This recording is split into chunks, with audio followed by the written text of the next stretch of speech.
The future of space exploration, the emergence of private space sector and daily life in space.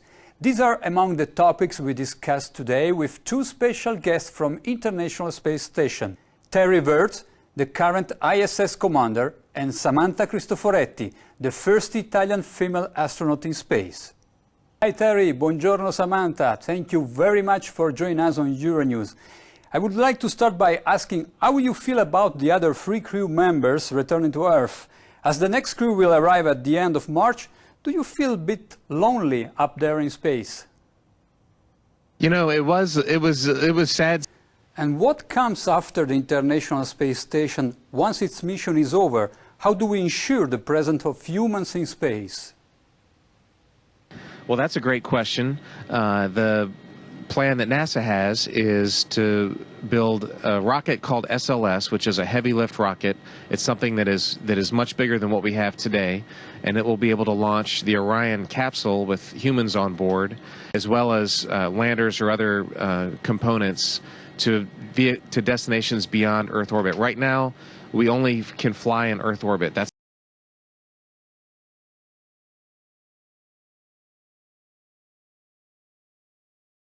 We only can fly in Earth orbit. That's the farthest that we can go. And this new system that we're building is going to allow us to go beyond and hopefully take humans into the solar system to explore. So the moon, Mars, asteroids, there's a lot of destinations that we could go to, and we're building these building block components in order to allow us to do that eventually.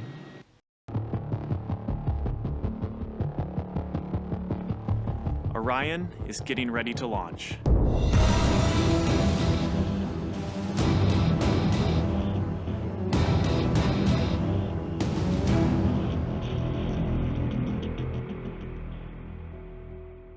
My name is Kelly Smith, and I work on navigation and guidance for Orion. Orion is NASA's next-generation spacecraft. Built with versatility in mind, it can take astronauts deeper into space than we've ever gone before, to an asteroid or even onto Mars. For these missions, Orion has to be one tough spacecraft, withstanding high speeds, searing temperatures, and extreme radiation. Before we can send astronauts into space on Orion, we have to test all of its systems. And there's only one way to know if we got it right. No astronauts will be aboard. The spacecraft is loaded with sensors to record and measure all aspects of the flight in every detail. It all begins with launch, aboard a Delta IV as the spacecraft and the upper stage begin their first lap around Earth. Mission Control in Houston is monitoring the progress of the flight. Orion's over 100 miles up and going about 17,000 miles per hour. Just as it passes over the Indian Ocean, we lose communication. As we get further away from Earth, we'll pass through the Van Allen belts, an area of dangerous radiation.